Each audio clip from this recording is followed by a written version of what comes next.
आदरणीय प्रधानमंत्री श्री नरेंद्र भाई मोदी साहब की जो इच्छा है, पूरे शहर को, पूरे राज्य को, पूरे देश को स्वच्छ करने के लिए वो जो जन जागृति फैला रहे हैं, आज करीब 15 किलोमीटर लंबी मानव साइकिल तैयार की गई थी और पूरे शहर को एक मैसेज दिया गया है कि सूरत को स्वच्छ रखना है।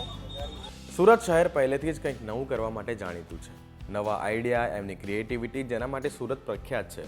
અને એવામાં હવે 17 ડિસેમ્બરે જ્યારે નરેન્દ્રભાઈ મોદી સુરત આવવાના છે ત્યારે આજે સુરતના આંગણે ઐતિહાસિક માનવ સાંકળનું આયોજન કરાયું છે. આવો જાણીએ શું છે આ વિષય.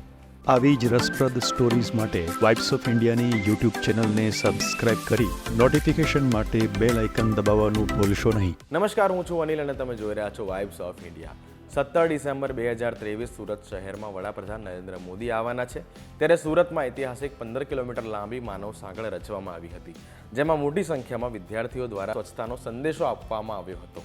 30 જેટલા બ્લોકમાં માનવ સાંકળ રચવામાં આવી હતી.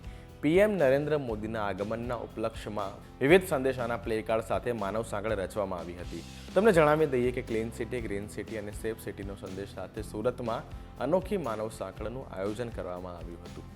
કાર્યક્રમમાં ભાજપ પ્રદેશ અધ્યક્ષ અને સાંસદ CR પાટીલ, ગૃહ રાજ્યમંત્રી હર્ષ સંઘવી, સુરત પોલીસ કમિશનર અજયકુમાર તોમર, સુરત જિલ્લા કલેક્ટર આયુષ ઓક અને સુરત મનપા કમિશનર શાલિની અગ્રવાલ હાજર રહ્યા હતા, જેમણે માનવ સાંકળનું અભિવાદન ઝીલ્યું હતું. માનવ સાંકળમાં શહેરની 43 શાળા અને 22 કોલેજોના વિદ્યાર્થીઓ હાથમાં ટ્રાય કલર બેન્ડ સાથે માનવ સાંકળ રચી ક્લીન સિટી, ગ્રીન સિટી અને સેફ સિટીનો સંદેશો આપવામાં આવ્યો હતો. કાર્યક્રમ સ્થળે વિદ્યાર્થીઓની સુરક્ષાની સાથે મોબાઈલ ટોયલેટ, મેડિકલ અને પીવાના પાણી સહિતની સુવિધાઓ ઉપલબ્ધ કરાવવામાં આવી હતી.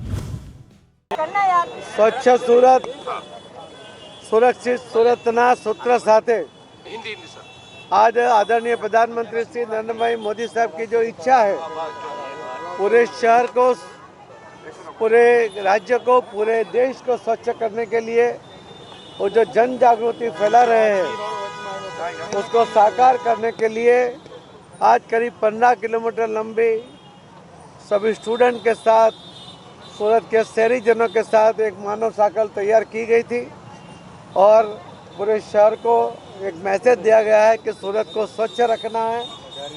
सूरत जो अभी भी स्वच्छता में दूसरे नंबर पे है, उसको पहले नंबर पे लाने की कोशिश हमारी रहेगी. आदरणीय प्रधानमंत्री नरेंद्र मोदी साहब को देश को स्वच्छ करने की जो बात है, उसको साकार करने में हमारा सबका योगदान रहेगा. यही मैसेज आज इस मानव साइकिल के जरिए हमने दिया है. धन्यवाद.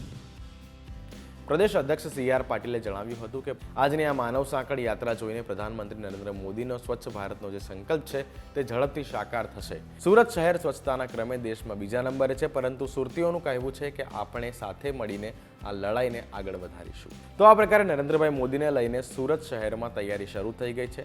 આ આયોજન વિશે તમારો શું વિચાર છે કમેન્ટમાં જરૂરથી જણાવજો અને વધુ માહિતી માટે જોતા રહો વાઇબ્સ ઓફ ઇન્ડિયાને.